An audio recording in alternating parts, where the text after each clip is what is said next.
विरह और प्रेम एक ऐसी अनूठी चीज है कि जिसमें दो शरीर एक प्राण होते हैं। जिसका जिसके साथ प्रेम होता है वो उसमें ना तो कभी कमी देखता, ना उससे कभी जुदा होना चाहता। पीड़ा उसको होती है, महसूस वो करता है। खुशी उसको होती है, महसूस वो करता है। कहने का मतलब दो शरीर एक प्राण बन जाते हैं। और गुरु और शिष्य का नाता जिस तरह आशिक और मासूक का, सच्चे मायने में पति पत्नी का कहो, जैसे जल का मछली के साथ, चकोरी का चांद के साथ, पतंगे का दीपक के साथ जो लगाव होता है उस जैसा ही गुरु और शिष्य का होता है। और ये विरह की बात जब शिष्य को दूसरी कोई चीज दिखाई नहीं देती, गुरु के सिवाय वो कोई मानता ही नहीं है। इसमें जितनी बातें बताई गई ना, ये नास्तिकता की बात नहीं है। जैसे कही कि ना मैं मंदिर में जाता, ना मूर्ति को फूल चढ़ाता, ना मैं तीर्थ करता हूँ, ना पूजा करता हूँ। उनका कहने का मतलब ये है कि ये सारी की सारी चीज नेकी और फिक्की हैं। और जो चीज मुझे चाहिए वो सब सतगुरु के चरणों में उनके आशीर्वाद से मुझे प्राप्त हो जाती है। तो फिर वो एक एक चीज के लिए क्यों मैं अलग अलग जगह पे जाऊं। सहजोबाई ने इसी बात को एक दोहे के द्वारा बहुत सुंदर ढंग से कहा है। बार बार सत्संगों में सुनते भी हो, बोलते गाते भी हो। वो कहते 68 तीर्थ गुरु चरण पर भी हो तो अखंड, सहजो ऐसा धाम नहीं सकल अंड ब्रह्मांड। कि पूरे ब्रह्मांड में गुरु के चरणों के सिवाय ऐसा कोई धाम नहीं है, ऐसी कोई जगह नहीं है जिसमें 68 तीर्थों का फल है। गुरु के चरण में 68 तीर्थों का फल है, लेकिन वो गुरु के चरण समझने में देरी करते हैं, वो समझ में नहीं आती बात। शरीर की पूजा करते हैं। संतों ने खोल के बताई है कि गुरु तेरे अंतर में बैठा है, और गुरु के चरण अगर मानते हो तो त्रिकुटी के स्थान पे गुरु के चरण होते हैं। उस दर्जे तक नहीं पहुंचा जाता जब तक गुरु के चरण नहीं मिलते। और त्रिकुटी तीन लोक में सबसे ऊंचा दर्जा है, जहां तीनों शक्तियों का वास है। इसलिए कही कि 68 तीर्थों गुरु के चरण में ही मिल जाते हैं। लेकिन एक सच्चे भक्त को और आध्यात्मिक जो के मानने वाले, इस पथ पर चलने वाले हैं, उनकी आखिरी मंजिल नहीं है। उनकी आखिरी मंजिल तो है कि जहां जाने के बाद में कुछ रहता ही नहीं है, एक हो जाता है। तो जीव जब ऐसी कामना करता है और जब एकता उसमें आ जाता है, जिसको महर्षि जी ने एक शब्द में लिखा है कि बूंद में सिंध, सिंध में बूंदें, और बूंद सिंध दो एक हुए, बूंद सिंध का झगड़ा मन में उनके लिए अनेक हुए। बूंद में और सागर में कोई अंतर नहीं है। वही पानी उसमें है, वही बूंद में है। वो उससे बिछड़ी हुई है, उस बूंद में ही पूरा सागर समाया हुआ है, क्योंकि सारा गुण उसमें वही है और उसमें भी वही गुण है। जब वो बूंद उसमें जल में मिल जाती है तो बूंद और सागर एक हो जाते हैं, बूंद और सिंध एक हो जाते हैं। लेकिन जो उनमें दूसरापन समझता है तो उनके लिए तो अनेक हो जाते हैं, एक से दो, दो से तो अनेकों हो गए। लेकिन सच्ची प्रीति को प्रेमा भक्ति कहते हैं। हमने परमात्मा को देखा नहीं, ना किसी ने बताया ठिकाना कहाँ है उसका, रंग क्या है, रूप क्या है, किस तरीके से मिलेगा। अनेकों तरीके अपनाए, इसीलिए अलग अलग पंथ मजहब चले। किसी ने जप के द्वारा, किसी ने तप के द्वारा, किसी ने और कठोर साधना करके, कोई व्रत के द्वारा, कोई यज्ञ हवन, कोई पूजा पाठ, कोई प्रार्थनाओं के द्वारा, अलग अलग तरीकों से उनको खोजने का प्रयास किया। लेकिन जिसने पा लिया वो उसका वर्णन नहीं कर पाया। क्यों नहीं कर पाया? कि ना तो उसका कोई ऐसा स्थान है जहाँ पर वो बैठा हुआ है, ना वो किसी मंदिर में है, ना मस्जिद में है, ना गुरुद्वारे में है। वो है तो एक मंदिर है, वो तुम्हारा अपना शरीर है, इसी मंदिर में विराजमान है। इसीलिए उसको अगर अंदर में हम प्रवेश कर जाएं और खोजने का प्रयास करें तो बड़ा सुलभ तरीके से मिल जाएगा। तो संतों ने फरमाया कि इसमें न घर छोड़ने की ज़रूरत है, न काम छोड़ने की ज़रूरत है, न बच्चे छोड़ने की ज़रूरत है। दुनिया में रहते हुए सारे काम सहज भाव से करते हुए, सहज भाव ज़रूरत के मुताबिक, ये नहीं कि किसी चीज़ में पड़ के उस चीज़ के बन के ऐसे फंस जाओ कि जिस प्रकार से मधुमक्खी फंस जाती है, मकड़ी अपने जाल में फंस जाती है, उसे निकलना ही नहीं चाहती। इंसान भी वही करता है, अपना ही ताना बाना खुद बनता है। शादी करी, बच्चे हो गए, काम किए, अब उनको संसारी चीज़ों की ज़रूरत है, वो ताना बाना चलता रहता है, पूरी ज़िंदगी चलता रहता है। तो संतों ने कहा वो छोड़ने की तो ज़रूरत नहीं है, लेकिन उसको जैसे कह दिया कि आदमी नेकी करे और छोड़ दे उसको। फंसने की ज़रूरत नहीं, किसी के होते हुए भी किसी के नहीं हैं हम, सब के होते हुए किसी के नहीं हैं। अन्ना हमारा कोई है, हमारा है तो सतगुरु है, क्योंकि सतगुरु हमें उस रास्ते की ओर लेके जाता है, अज्ञान और भ्रम मिटाता है, बुराई हमारी छुटवाता है। तो जी परमात्मा को तो हमने नहीं देखा, लेकिन सतगुरु को तो देखा है। इसलिए एहसान किसका? सतगुरु का। इसलिए कही है कि मुझे और किसी को पूजने की ज़रूरत ही नहीं है।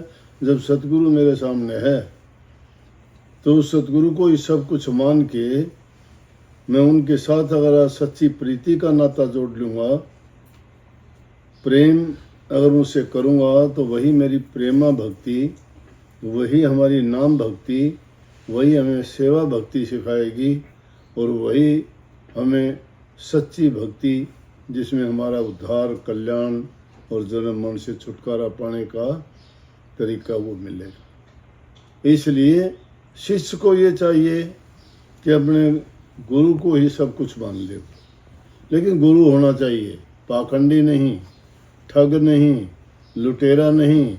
आज के युग में गुरु कहाँ है? गुरु नहीं मिलते।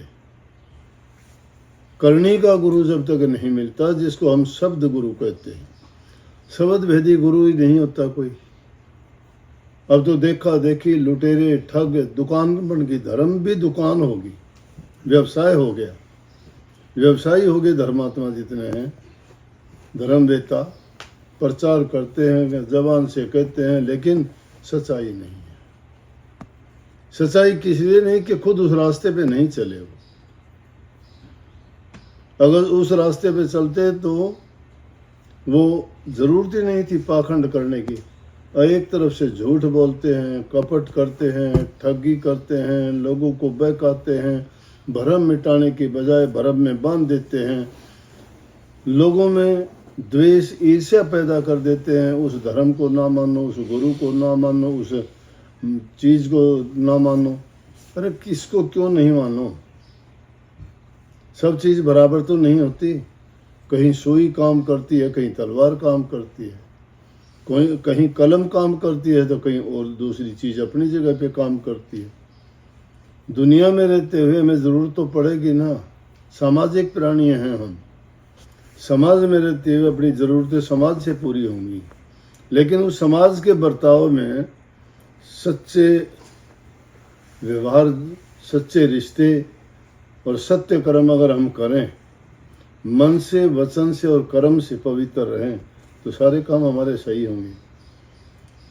किसी बुराई को देख के बुरे मत बनो, बुरा करने वाले के साथ कभी बुरा ना करो, फिर हम में और उसमें कोई अंतर नहीं है। वो अगर बुरा करता है, कुछ किसी का हित करोगे, भला करोगे, तुम्हारा परमात्मा करेगा।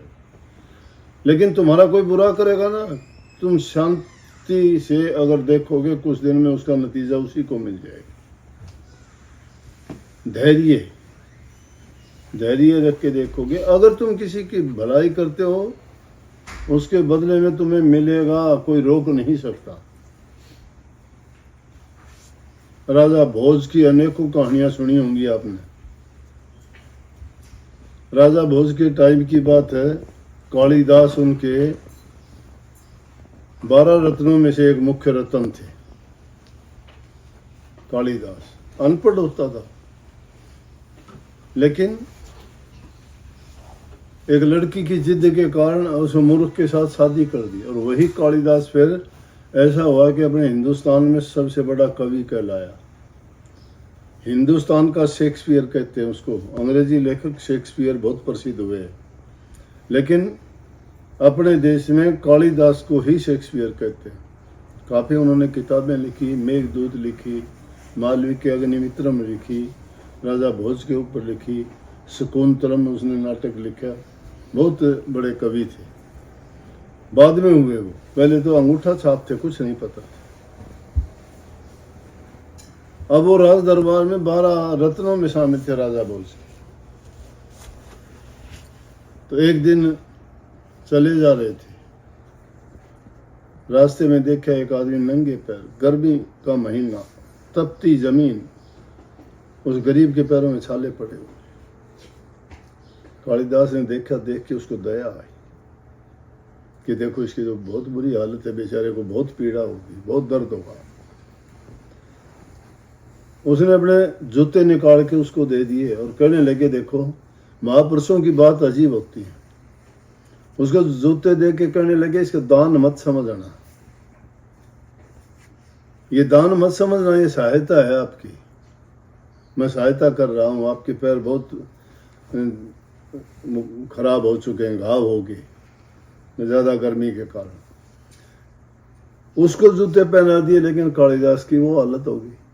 जमीन तो तपती हुई थी ना, बहुत गर्म। अब वो तो शायद घूमता हुआ बेचारा बर्दाश्त करता भी उसको, लेकिन वो तो कभी जूते निकाले ही नहीं थे। राजभवन में रहने वाला, राजा के नजदीक रहने वाला, लेकिन मन पवित्र था, उसकी भावना अच्छी थी, दान करने की प्रवृत्ति उसकी थी, दूसरे की पीड़ा और दर्द को समझना उसके दिल में एक दया थी, और उसे दया के कारण जो उसको अपने जूते दे दिए। अपने जूते उसको देने के बाद उसके पैर झुलस गए उसी तरह से उस गर्मी में। इतनी देर में क्या देखता है, महावत आता है, हाथी रे, अब कवि है दरबार का। देख के कहने लगे, कहाँ जा रहे हो? बोले, अगर दरबार की तरफ चलना हो तो आ जाओ, हाथी पे सवार हो जाओ। जूते दिए थे, हाथी की सवारी मिली। पैदल चलने का नहीं रहा, हाथी की सवारी दे दी,